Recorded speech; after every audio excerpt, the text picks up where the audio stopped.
Rizky Bilar baru-baru ini membuat geger para penggemar dan pengikutnya di Instagram.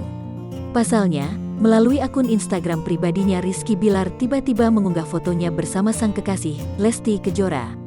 Rizky Bilar dan Lesti Kejora terlihat berpose seperti foto prewedding.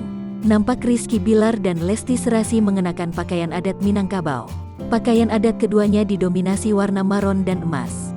Kemudian pada slide foto berikutnya, Rizky Bilar membagikan momen saat pertama kali bertemu Lesti Kejora. Rizky dan Lesti dipertemukan di sebuah acara yang dipandu oleh Tukul Arwana yang tayang di stasiun TV Indosiar. Setelah menghadiri acara tersebut, keduanya terus-terusan dijodohkan oleh para warganet.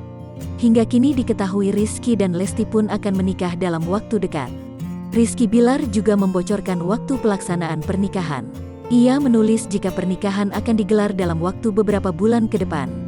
Siapa sangka berawal dari candaan beberapa bulan lalu ketika dia bilang, jadi istri aja, dan anekdot, dalam beberapa bulan lagi insya Allah dia beneran bakal jadi istri saya, amin.